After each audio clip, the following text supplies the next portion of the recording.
everyone. Welcome. You are listening to Weddings Done Right Radio, the how-to for the I-do. This radio show podcast was created because there's so much information out there about weddings and planning weddings, and really not too many places to get good, solid advice from the experts in the industry. This show is an insider's view of the business and the reality of the wedding day. I am your host, the inspirational flame, the flame of inspiration. I am Jody Harris, CEO of Fun, of Sight and Sound Events, where I'm bringing this show to you, broadcasting from the wedding capital of the world. Yeah, we're in Las Vegas, Nevada, Sin City. You know, I am a wedding entertainment producer, director, coordinator, and a disc jockey and MC. And guess what, boys and girls? I've got a great show for you today, but I do need your support. So I need you guys to write reviews. I need you guys to tell your friends, post it on your Facebook pages, tell your, tweet it out to your friends. Let people know, because it really does help us. It helps other people. So if you can do me that one favor, write a review, please go on iTunes and do that. Again, it helps the algorithms. I'm telling you, we got a great show today. I'm calling this episode Picture Perfect. And my guest is going to talk about photography. So some of the first things newly engaged brides do are look for a ceremony and a reception location. They find the dress and they hire the photographers. Those seem to be the big three. Chances are this is the first time in your life that you will hire a professional photographer. It could be extremely overwhelming. The biggest mistake you can make as a couple is to undervalue the services of a professional photographer. Photography, folks, is not a redo. It cannot be done. A bad photograph is always going to be a bad photograph. Photography is one of the services that will remain with you for decades after your wedding. It's your family history. I found a box in my room, in my spare room in my house, that my mom gave me, and it's my grandparents. It's my grandparents' wedding picture. I cannot tell you how sentimental that is to me and how important that is. So here to talk about photography is photographer Michelle Carpenter of Newport, Rhode Island. Michelle travels around the world photographing weddings. In 2012, Michelle was selected Best Wedding Photographer by Rhode Island Monthly Magazine. Michelle's editorial style of wedding images have been featured and awarded covers in national and regional magazines. Michelle is a member of the WPPI and Professional Photographers of America. So welcome, Michelle, to the show. Hi, Jody. Thank you for having me. I'm so excited to have you here. We know each other. We've been friends a while. And thank you, by the way, Michelle, for taking the flame of inspiration photo that is on my Facebook page in the little corner. That was Michelle. You're welcome. It's the best. I mean, that was such a great moment to see that award given to you that night. I was so happy for you, so proud of you. I'm very happy for you. Thank you. Really. And I'm glad you were there. And I'm so glad you were there to see that. Girl power is what I have to say. Girl power. Yeah, go girl power. So Michelle, tell me a little bit about yourself, or tell our listeners, I guess, a little bit about yourself. Sure. My husband and I, we own Main Event Weddings here in Rhode Island. We've had the business now for about 21 years. 15 years ago, we opened up the sub-company, Michelle Carpenter Photography. It's a studio that does not only wedding photography, but commercial, fashion, and boudoir photography. That's what we do. I love photographing. I love people. And other than that, I am a mom and a pet owner. So that is my life in a nutshell. Wow. And what made you decide to get into photography? Well, when I first met my husband, I was attending Rhode Island School of Design for Media Arts. And he's the one that kind of brought me into the market. He was a wedding DJ, and I had been going out with him a couple of different times to weddings, and I just fell in love with the whole process of the wedding, the family, the emotion, the fun. And shortly after that, I just started investigating the photography end of it. It did balance in with my education, and I hooked up with a photographer, learned off of that particular person, and here I am today. That's great. And congratulations on your background. I mean, you've done some amazing things, in the photography world. And, we're going to just give out your website real quick where people, if they can listen to the show and look at your website at the same time, where would they find that? Sure. If they wanted to find my photography work, it would be at michellecarpenterphotography.com. And Michelle, spell Michelle, because some Michelles spell it with one L, some with two. And I'm a double, 2 L's, Michelle, Carpenter, CARPENTER, photography.com. Awesome. Great. Well, I'm this is going to be a great show. So let me ask you, Michelle, where do girls start? I know for a fact that photography is right there at the top of the list. I mentioned that in my opening. But where do they start? How do you find a wedding photographer? And that's a great question. Most of my clients find me by referral. They'll have a friend that has had a wedding or knows of a friend or such like that. I'm a firm believer on actually asking around and asking people for their referrals for wedding photographers. So this way you can do your homework, look up their blogs, start looking about their Facebook pages, their websites. It's tough because there are so many different photographers out there. If you don't have someone that's you really feel comfortable in, and it's tough. So most of mine are referrals. That's great. So with a referral, because this is an interesting question too. I mean, obviously the people who have seen your work are, that's a big thing. They've seen your work and that's why they're coming to you. But sometimes referrals can work against somebody too, right? I mean, because just because your friend Marianne loved the photographer doesn't mean maybe you'll like that photographer. True. Photography is an art. And with that, not all artists have great personalities. Mm-hmm. So when you're looking for the photographer and you're asking for a referral, just because your friend absolutely loved what they had in a photographer or they saw in a photographer doesn't mean it's going to match your personality or your style.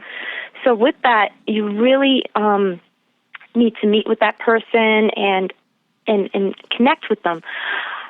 What's a little different about my business in comparison to other businesses is I take a real personal approach with my clients. I need to be on the same page with them and relate with them. I need to feel at home with them and comfortable as if they were family. And that's where my work actually shines, is when I have that family connection with them. Some people don't want to connect to their photographer. They just want someone to come and just take general images. Mm-hmm. It's different on all levels. It's really tough for a photographer to explain to a client, oh, well, you should have me because of this, and this, where I firmly believe that you need to be on a personal basis. You have to be comfortable with the photographer. You have to have 100% confidence in the fact that they're going to do for you on the wedding day what you're anticipating. And you know what, Michelle, I've noticed attending the WPPI convention in Las Vegas that photographers they stick together. I mean, years ago it used to be like there used to be the big photography studio, and I know they still exist, where they have and a staff of photographers. But what I've really noticed lately, as of like maybe the last 3 years or so, that it's exactly what you just described now. You're selling, the photographer is selling themselves. They're selling their personality. They're selling their brand. I mean, I follow photographers' blogs, and they're not only blogging about the weddings that they did at the beautiful, Marriott hotel, but they're also talking about their dogs and their lives. That's because from the photographer's point of view, when you think about it, the photographer is a person behind a camera capturing your emotions, your day. So if that person isn't generally connected in some way or form to your emotions in your day, how are those images going to relate? How are they going to tell the story if that person can't understand you? So photographers actually putting their personalities out there, letting you know about their backgrounds. You can have a relationship with this person and have the confidence that they're going to capture all of those emotions of the day. It's no longer just a technique. It's definitely a personal, emotional connection that you need to have with a photographer.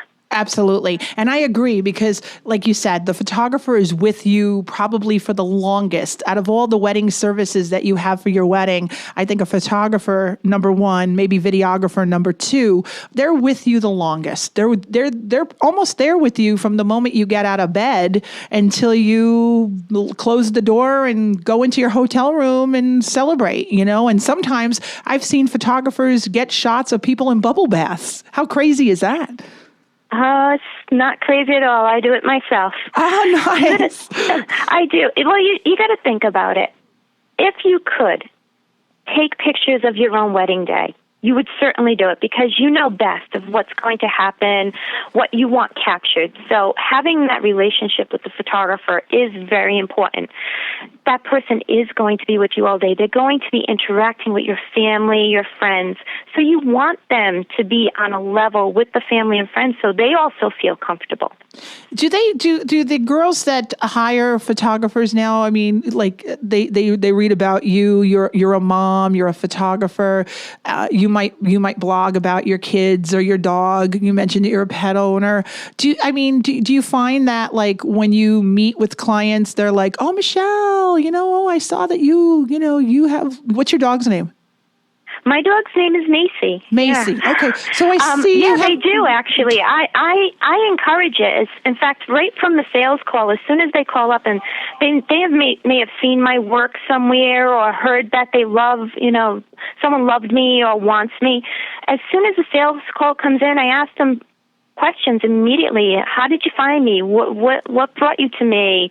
Tell me a little bit of why you like my work. I need to know how much investigation they've done on me. And if they haven't done enough, I actually tell them, here's my Facebook page, here's my website. Google me all over the place. Mm-hmm. Know what you're getting into. You don't just find the first cute guy and say, hey, I'm going to marry you. It's the same thing with the wedding photographer. You want to have that same personal relationship with your wedding photographer. So this way you do get your dream images. Mm-hmm. Now, you have a unique style to wedding photography. How would you describe your style? My style is very editorial. It comes from my background at RISD, being an ad major. I like bright, bold colors.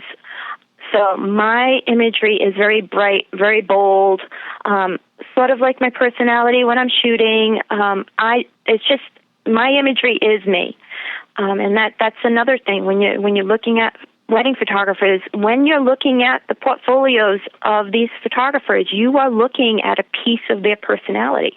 What other kinds of styles of photography are there? I've heard things like portraits and candid and artistic and photojournalistic. Kind of describe, because again, there are girls that are listening to our show, brides, what Sure. the difference is in these different styles and maybe what you even recommend. What's the perfect blend? Well, I can tell you that the most construed and misunderstood term is probably photojournalistic. A lot of the girls will come in and they'll immediately be, oh, I love the photojournalistic style. But they don't exactly understand what that means. Photojournalistic was actually a way of describing photography from back in the days of the newspaper when the journalist would go out and take a picture of a crime scene or accident or a fire or such. That is technically photojournalistic. So the girls are immediately thinking that term means that they're not going to be interrupted. They're going to catch natural images of their wedding day, people in excitement and just the joy of their day. Unfortunately, a lot of photographers use that term to say, hey, I don't want to be a part of your day, but I'll capture what's happening of your day, if that makes sense. So photojournalistic is a misused term.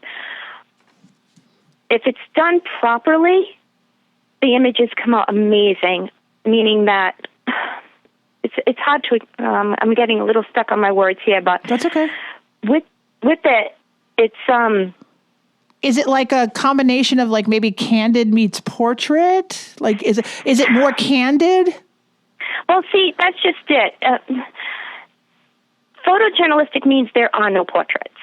Okay. So portrait photography, you'll have the family portraits, you'll have the group portraits all together. So you'll have mom, dad, bride, and groom. That's portrait photography. Photojournalistic means you'll have mom and dad standing next to each other, not in a formal pose, and maybe the bride and groom off somewhere else, not in a formal pose, if that makes sense. Right. And don't you agree? Combination of both is the perfect. I mean,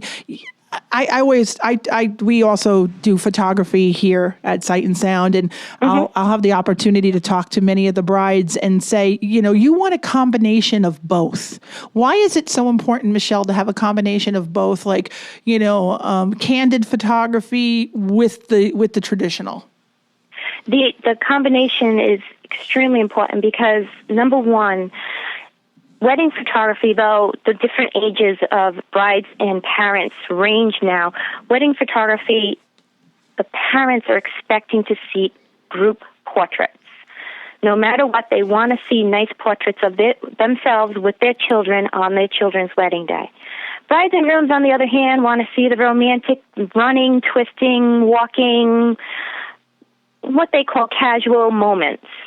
So the combination is important to make sure that all family members are happy with the capture of the day, because it is something that's going to last forever. And even though right now the trend is this so-called photojournalistic style of capture, later on in life, as the bride and groom's children start to grow and they want to show pictures of their wedding day and they don't have a picture with grandma and papa with the bride and groom, it does become an issue.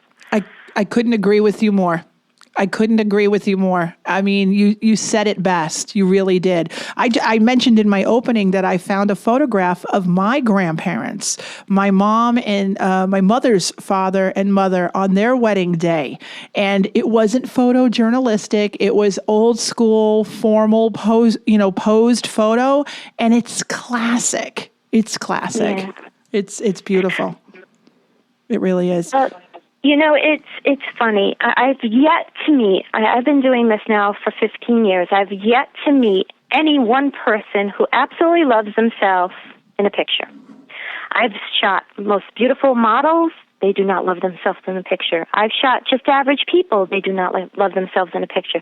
So even though we're a society of the digital age and everybody's walking around with cell phones and little digital cameras and taking pictures everywhere, it still doesn't mean that the anxiety that people feel when a camera goes up in front of their face is going to make them feel any better. In fact, now with it so much in common, people become a little more held back at the fact that, oh my God, I have to have my picture taken and I never like how I look. Mm-hmm. So having a variety of different image styles on the wedding day, photojournalistic, traditional, artistic, editorial. If a photographer can nail all of those on a wedding day for a couple, by the end of the portfolio, when the photographer does hand it over, that client's going to be happiest because they have a full range of different types of images on the day.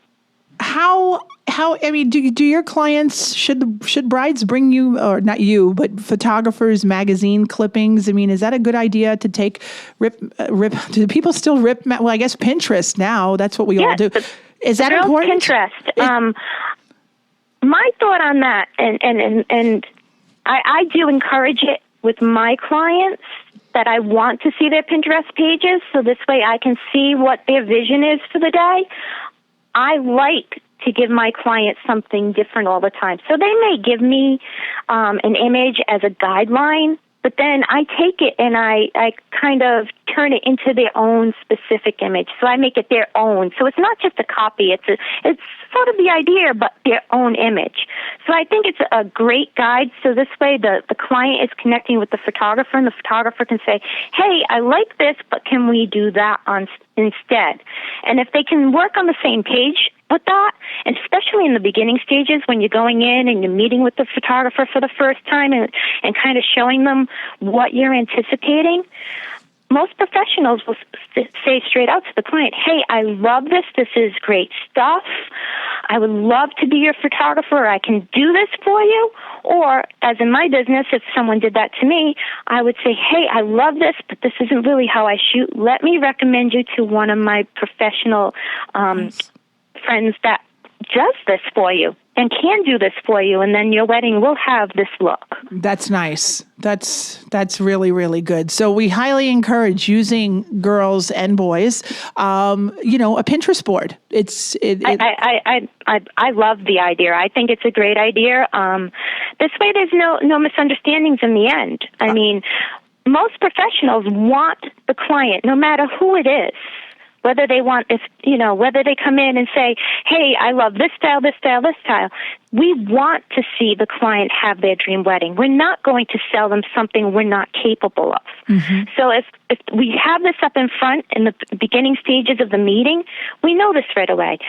When the client comes in, you got to remember when you go into a photographer and you're interviewing the photographer is also interviewing you.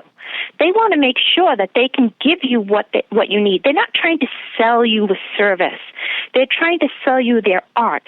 And they don't really go one way or the other with that direction. It's always their art the same way all the time. They can't all of a sudden create something different. It's like asking Michelangelo to all of a sudden become, Picasso. Mm-hmm. It doesn't work that way. Mm-hmm. So they're interviewing you also, so they want to know what your desires are. And most photographers, when you sit down with them, the first words out of their mouth are, what's your vision? Tell me your wedding day vision. The other thing I seem to get a lot is if they don't tell us their vision, the other thing I see photographers talk a lot about is hours of coverage.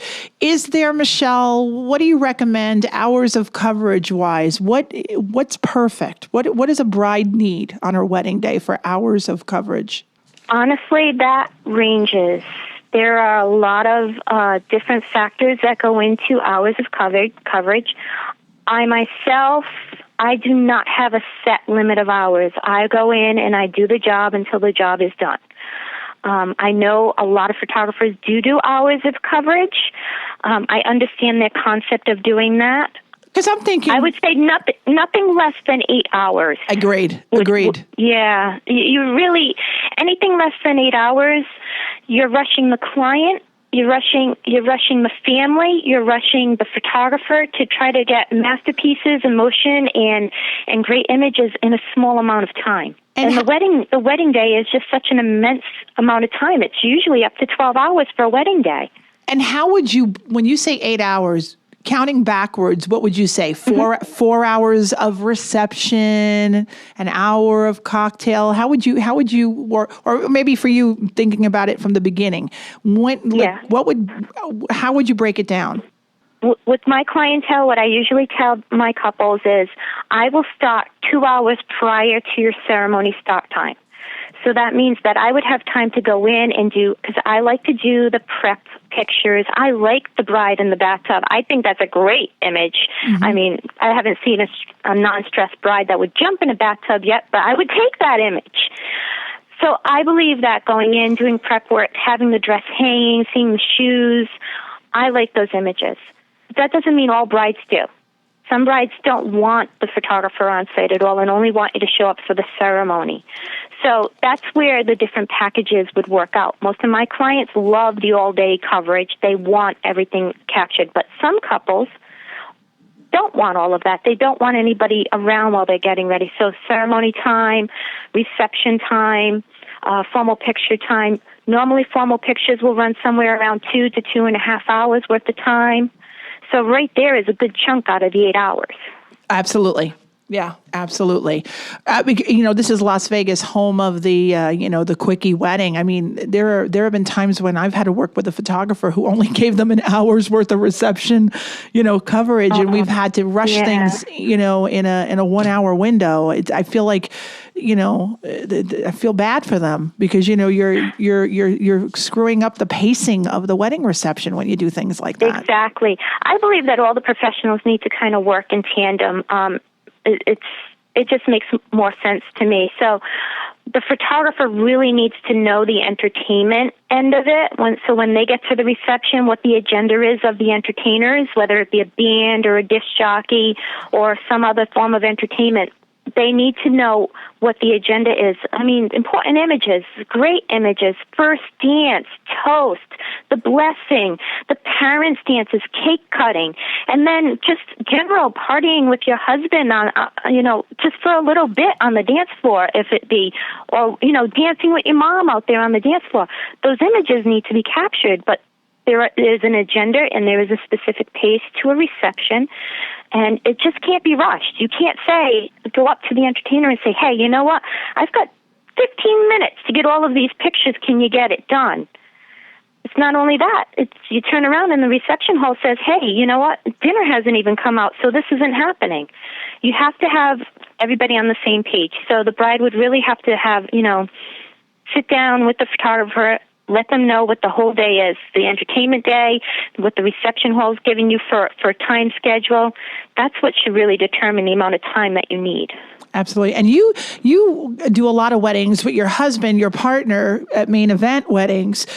So you and your husband have a great rhythm together, and plus they have a great rhythm on the dance floor too. I've seen them dance. But yes. But is that important? I mean, is it really important that the photographer? Well, it is the photographer and the rest of the vendors. I mean, say you're a photographer who's never worked at this specific facility. Your photographer's never worked at a specific facility before. Is that a deal breaker when choosing a photographer? Like my photographer, Michelle, has never worked at JW Marriott, for example. Is that a deal breaker? It shouldn't be. It has been, but it shouldn't be. If you're hiring a professional, if the professional has never been to a venue, normally what they'll do is they'll do the same exact homework that the bride and groom have done to look at that photographer in the first place. That photographer is going to do the same homework. They're going to go in, they're going to do a site tour, they're going to go around, they're going to look at different areas to take pictures. They're going to have a full plan. Most professionals will have a full plan before going into a wedding day. So if a photographer has never been there, does not mean that it's going to kink the day and make things fall behind. I agree. And I think the same thing when working with a team. If the photographer has not worked with a specific DJ or a videographer, I think that you should ask your photographer, I've hired Sight and Sound as my DJ and videographers. I'd like to make sure that you guys all connect. I think it's important that your photographer reach out to the other vendors and maybe set up a coffee date at Starbucks and talk a little bit about the bride who has the wedding coming up. Because I agree with you. I don't think that just because you've never worked with this specific video company or this specific DJ should be a deal breaker on any occasion. I've always felt, and I do work with my husband a lot, but there are a lot more times that I don't work with him and I work with bands because he is a DJ and I'll work with bands instead. I myself like the creative challenge of going out and working with somebody new. I think it's great. I think it's nice to meet other pros in the business and see their different twists. And I do enjoy that creative challenge on a wedding day when I work with someone new and exciting. Having the sync that I have with my husband makes my job much easier. It gives me, the confidence behind knowing that everything's going to go smoothly. But I do love the creative challenge of working with new professionals, meeting new people, coming up with new ideas and new strategies. I think it's great. I think it's great for professionals to always be learning, always have a new twist coming around up the corner to keep them on their toes. Absolutely. And it's a great way of networking, like we just talked about, with other professionals. They get to see you. It's just one more aspect and one more person in the event industry exposed to your brand, which is nice. Exactly. And what it does also, it helps to grow the creativity of everyone around you. Yeah, absolutely. Absolutely. And I think it's really cool that when after the event is over, how cool is it when the photographer gets a photo of you, the bride and the groom, with your vendors? I think that's like the coolest thing. I always try to get that. I always try to get that when when my staff, my crew works with, brides and grooms and we're doing photography. I always try to get the banquet coordinator or the banquet coordinator and the catering person that sold the event with their banquet support staff. How cool is it to have a photo of those people? Those are the unsung heroes of your day. I mean, they make your wedding reception rock and roll. They're working hard behind the scenes. And like, once you get your images back from your wedding, to see a photo of you and some of the crew. Don't you agree? It's true. I do it all the time. I think it's very important that these people have been such a pivotal point in your life. I mean, they were there on one of the greatest days of your life, making it all happen. I think it's a great image, and the vendors on the day actually should be part of the portfolio. I do it all the time. I seem to get this a lot, Michelle. My Uncle Larry is a photographer. You know, he went to Sam's Club and he bought himself a DSLR camera, and, you know, he's doing all this. and you know, he's going to take photos of my wedding. I know. Big red light, right? Yeah. Everybody gets the big red light. If that question's ever approached to me, I usually answer it as such. I'm sure he's wonderful. He must be really, really great. But I would never put that much pressure on my Uncle Larry to make sure that all of the images that are required to document a wedding day properly, I would never put that kind of pressure on him when he's supposed to be celebrating. So why don't we hire a real photographer, like a pro that knows the ins and outs of the wedding business and, you know, can come across problems and solve them properly without, you know, upsetting anybody, and gets all of the images captured, and just let him have fun with his camera. If he needs to experience something through a camera, which a lot of people do, he can totally do that. But at least the responsibility of the important pictures on his shoulder, and he can have fun. And I've seen more relationships be ruined. Like, family relation dynamics are no more because Uncle Larry was drunk at the wedding, or his flash didn't get off. And now you get into equipment. He doesn't know how to set his exposures. I mean, again, you know, Michelle, you can tell them there's so much more to being a photographer than just owning a camera. I mean, tell them a little bit about exposures and lighting. There is a lot to do with the technical end of the photography. Photography on a wedding day, you're dealing with different stresses of the family members. You're dealing with time constraints. You're dealing with different lighting conditions. You're dealing with the weather. You're dealing with the limo driver who doesn't know where he's supposed to be going, and he shows up at the photography site for 30 minutes late, and now your times are all messed up. There are a lot of different aspects that could make that Uncle Larry situation go really, really bad. No. Telling a bride this, where she can't see all of those things that could possibly happen, or panicking her into, oh my God, all these really bad things could happen, it's not normally a good thing to do. So it's, you know, I like to explain it to them very simply. I can understand why you want your uncle there. You want to feel comfortable. You love your uncle. You know he loves you. He would never do anything to make you feel uncomfortable. Just when you're choosing your wedding photographer, find the person that makes you feel like your uncle does. Mm-hmm. Good advice. What about, gosh, I just lost my train of thought here. Oh, I just got it back. That happens to me. I just went red, by the way. That's okay. It happened to me a couple times in the interview. Yeah. What about the after? Okay, because we all we all know what happens the day of the wedding. 8 hours, you know, we're there with them. But what happens when you get home? Oh, yeah. Now, you know, it's funny because everybody, you know, the glamour and the excitement of the wedding photographer on the wedding day running after everybody and, you know, having this big glamorous lifestyle. When we get home, oh, wow, we turn into big computer geeks. And it's so funny because as soon as we get home, we start uploading all your files. We start backlogging them, so this way they're all on hard drives, and then the editing process begins. A typical wedding, just one person to edit out and weed and finish off a typical wedding will take somewhere around 80 hours of work before the images are ready to be given to a client to see. And then if you start to think about it, well, I hired a photographer that does 90 weddings a year. 80 hours, 90 weddings. Whoa, I'm not going to get my pictures back for another 5 years. I don't know. There's a lot of work that goes into the back end of it. So if your photographer says, I'm going to be about 8 to 12 weeks on delivery of your images, that's a really good time frame. That's a good normal time frame for delivery of your wedding images. Wow. Okay. That's I wasn't expecting that answer from you. So that's well, how many, when you typically shoot an 8-hour, let's say you shoot an 8-hour wedding, or in some cases for you, it's even 10, but let's just call it 8. Now with digital photography, it's just click, click, click, click, click. I can't make the sound of a camera, but you can click. You guys come back with thousands of images that you turn into,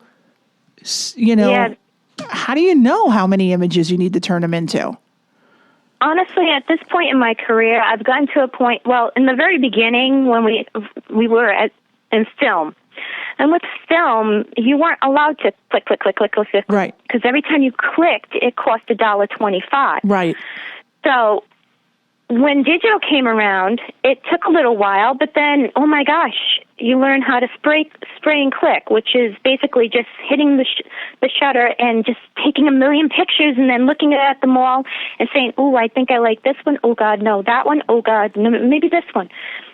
At this point in my career, now I take exactly what I want. So within a 10-hour time frame, a client will end up with anywhere about 100 pictures per hour. It depends. Sometimes, the party's really rocking. People are really animated. A lot of stuff's going on. Groomsmen are, doing silly things, which they do. So you take a little more, or maybe it's a very quiet day and people aren't quite as animated. You take a little less. But it's usually anywhere between 800 and 1,000 images that are delivered.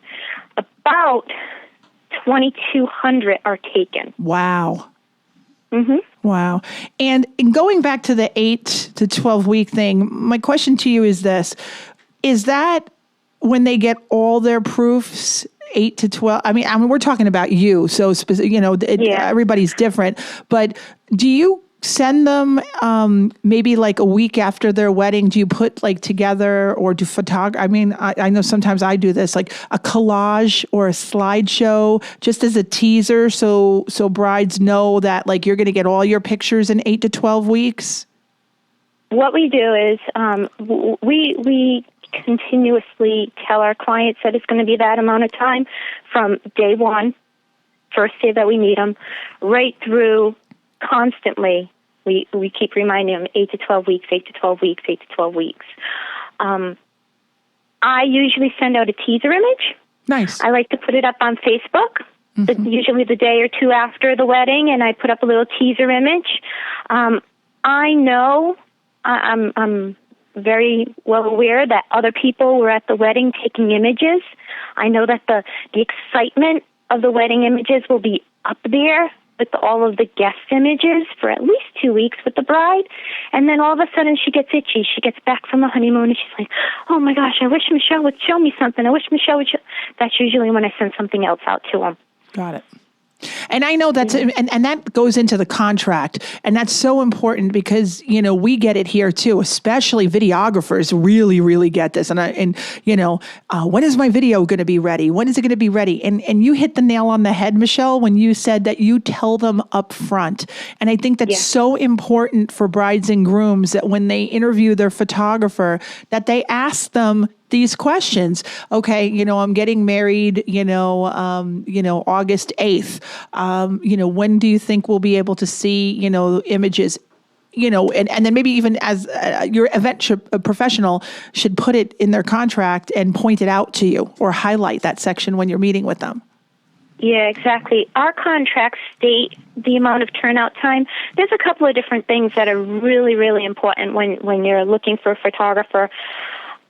Number one is your image terms, meaning are you getting copyrights to your images? Can you make reprints? Are you allowed to second source your images out to maybe Shutterstock. Knowing all of these different things are really important. Knowing the turnaround time of your images. Knowing if your images are going to be publicly used by the photographer. Is that photographer going to take those images and start using them as an ad to promote themselves? I mean, not everybody wants to be publicly, used in that manner, or they don't want their images all over Facebook, or, they don't want other people to see their images. So all of these different things need to be listed out in your contract, and they need to be clearly defined. I had a client just recently who told me no social media at all at her wedding, but yet she follows me on Instagram. She's like a big, Instagram person and loves all my photos. So when I actually asked her at the wedding, I knew about it going ahead of time and I wasn't going to bother her, but I actually asked her at the wedding, I'm like, I would love to have a photograph of you and I together because you follow me on Instagram. Would it be okay if I posted it? Oh, absolutely. So that whole thing kind of, went out the window. Well, and that's just it. In my market area in Newport, we have a lot of profile people that we're not allowed to show the images. We have to sign a disclaimer saying that we will not show the images. A lot of people, you don't have to have a profile. You could just be a very private person and not want people to see your life.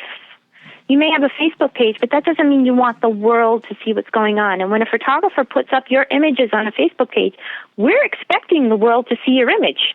We're hoping it's going to go, from Rhode Island all the way out to Las Vegas and maybe hit Paris. So it really needs to be clearly defined in your contract when you're booking with a photographer. If you're a private person, that needs to be in there. Yeah. What I'm seeing a lot of, too, is that brides want to hire a very good wedding photographer. They want to hire the best, a person like yourself. They want to hire the expert. However, they're on a limited budget. Are you seeing that a lot? And are they cutting back on albums so they can afford to have you shoot a wedding? Or tell me a little bit about that. I do have a package that does cut out the album. And final products, meaning portraits and wall prints and such like that. Those are all after-the-fact items with me. The most important thing I feel for a bride to obtain on her wedding day when it comes to a wedding photographer, and this is just my personal preference, it doesn't mean that it's everybody's, is, number one, great images are not going to need, later on to be given to somebody else to kind of fix, because that doesn't happen. So you need great imagery, and then you need the copies to those great images. So this way, if you want to go out and do an album, you can certainly do that. Or if you wanted to print an image and put it on your wall at some other time, you can certainly do that. So to me, those are the two most important things, making sure that you're getting fabulous images, that you have the copyrights to the images, and that you have full confidence in the photographer that you've chosen on that day to make those other two items valuable. Mm-hmm. And how are clients receiving their images these days? I mean, again, when I got married, Pat and I got married, we got a box of digital proofs. Mm-hmm. Not digital, I'm sorry, proofs, film, pictures. How are people receiving them these days? Are they posted on websites? Tell me about that. My company, we actually give them a drive with the high-resolution images along with the copyrights form right on that drive. They also get a website that they can go on. It's password protected, and then they can order professional proofs or pictures or albums or, wall murals, all kinds of crazy stuff on that particular website if they want. And that's how we deliver. Mm-hmm, mm-hmm. Is it important to have an assistant with you when you shoot a wedding? Is it important that the girls find I see a lot of weddings that we do, there are 3 or 4 photographers, assistants up the yin-yang. Yeah, it's, again, that's a personal preference of the different photographers. I myself can go into a wedding of under 100 people and fully document completely every detail, every aspect of that wedding, top to bottom, just by myself without an assistant. When it gets beyond 100 people, I do bring in an assistant, and a lot of times, depending upon the needs of the client, a lot of times they want like the groomsmen documented and certain other things documented. Then I do have a package where I bring in another separate pro photographer who owns a company within my area, and he comes in and he works with me together, and we go out and we do the wedding that way. So I have a couple of different ways that I do it. Because I see a lot of, in general, I see a lot of photographers offering second shooters. And I think if you can afford to do the second shooter, I think it's great. I think it's great too. The portfolios come out amazing with the second pro shooter. I know that most of my clients will go with the second pro shooter because they do like the idea of a photographer specifically for the groom and the groom's family, where I can take all of my time and dedicate my time to the bride and her family. My second pro is with the groom and his family, and that, you know, the images are equal in consistency, meaning that because he is a second pro and not just an assistant or just a second shooter in the company, he is a business owner within my area that he is commissioned under me. The images are identical. Awesome. If that makes sense. So this way the portfolio is balanced. What about at the reception? Is it necessary? I mean, at wedding receptions, is it really? I totally get the necessity of having a second shooter for all the pre-ceremony stuff, into the ceremony, even into the cocktail hour. But I think once you get to the grand entrance and maybe some of the dancing, if again a bride is on a limited budget, could the second shooter go away? Is it really necessary to have two shooters at a reception? I myself let the second shooter go away. I would too. I don't feel that if it's a matter of budget and the they want to have something else that they really desire, at that point in time I can handle all of the dancing by myself. I don't need someone backing me up, taking the same shots, if that makes sense. Because really the shots that people buy and invest in are usually the portraits. Very rarely do I ever see a reception photo hanging in somebody's home. However, I do have to say that my sister does have an image, which I find just unusual, of in her family room of her and her husband in a circle. It's a party image. I was very shocked that she didn't have a posed, photo in her house. It's a candid photo of everybody in a circle doing some sort of circle dance. Again, wedding photography is an art and it is subjective. So what we would believe would be a great wall image may not be the same thing to a couple. So I think a party image on the wall is great. But I do shoot for the art image. I shoot to make sure that my client always has some kind of wow art image that they can put up on their wall. It's just my thought. And engagement photos. Tell me about that. Is it important to have an engagement photo? I think it is. At the engagement session, normally this is when you can see the quiet personality of the couple, and you can determine which different directions they'll take and which different directions they won't. So this way you're not experimenting on the wedding day. And why should a couple have an engagement photo? Why spend the money and do an engagement photo?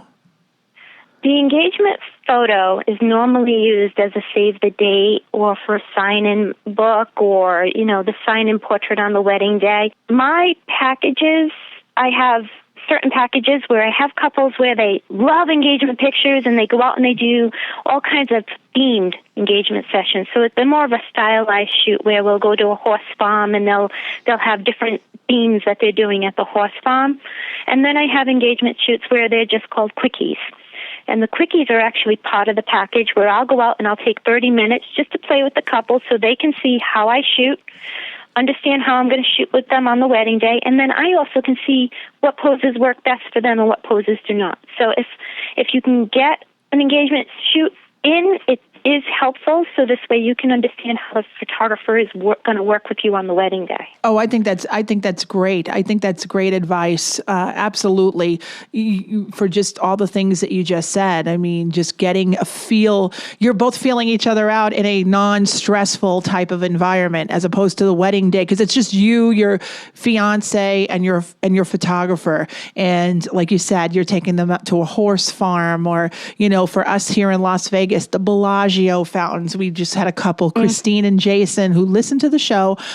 We just took them out to the Bellagio fountains, and our photographer Tiffany went out with them, and they got a great rapport going. Tiffany loved them, they loved Tiffany, and when they're wedding in October, they've already got that chemistry, that feel for each other. So it's really, really a nice thing to have. It's really cool. Cool. And Jody, you hit the nail on the head when you said chemistry.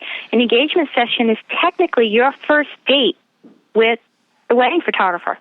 If you look at wedding photography as if you're going to be dating and having a commitment with your wedding photographer, just as if you were, dating your fiance and then getting engaged, it's the same exact thing. They are a pivotal point of your day. They're going to be that third wheel with you all day long. I'm going to be wrapping it up in a second here. So sure. Credentials and associations. I know that you are a member of both the WPPI and Professional Photographers of America.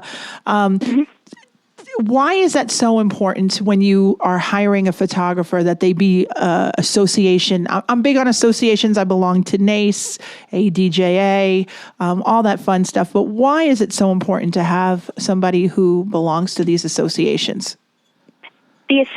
Belonging to the associations and seeing a photographer who belongs to those associations only shows their credentials and the fact that they want to keep learning and they want to keep expanding their craft, and that they're not stagnant in their field, that they're going to give you the very best that their abilities could possibly give you. So being a part of those associations, that photographer is out learning, they're expanding their horizons, they're meeting up with other pros, they're learning different techniques. They're willing to go the extra mile to make sure that the work that they produce for you on that wedding day is exceptional, is what it comes down to. Mm-hmm. And Michelle, to wrap things up, final question. What is the biggest piece of advice you can give to a young couple listening to our show on their iPod, in their car, as they're driving right now? When it comes to photography? Google, web searches, investigate, background, do all of your investigation that you can possibly do on the wedding photographers. Pick 3. Go meet with 3. Fall in love with one. Hire that one. Great. It's my biggest. That's the best advice I can give. It's again, you will know, just like you knew when you met the man of your dreams, or the girl of your dreams. You knew immediately. You didn't need a month to decide that you were going to get married. You knew immediately this was the one. When you meet your wedding photographer, you're going to see it in their images. You're going to see a connection somewhere within their images. When you meet them, you're going to feel it immediately. Make it happen, because that's the one that's supposed to be shooting your wedding. Great piece of advice. Michelle, how does one get in contact with you? Basically, right through my website. You can Google me at any time, but MichelleCarpenterPhotography.com. I am on Twitter. You can follow me on Twitter. My name there is Mean Photo. And then I do have an Instagram, which I do silly things on, and that's IEYE Shoot Brides on Instagram. Nice. But yeah, my website, and definitely Facebook me. I love it when people stalk me on Facebook. I love it too. I definitely do. And I am on Twitter as well. We're big tweeters here. I love my audience. I love when my audience tweets me out. So it's Jody Harris, Jodi Harris on Twitter. And also, please, before we wrap things up, definitely write a review. We really want to get the algorithms of the iTunes world, iPod world going. So if you're listening to this show, please just take 2 minutes and write us a review. That would be awesome. I am Jodi Harris, CEO of Fun, Flame of Inspiration. I am your host of Weddings Done Right. You make it fantastic, and we'll be back with you real soon. Bye, everybody.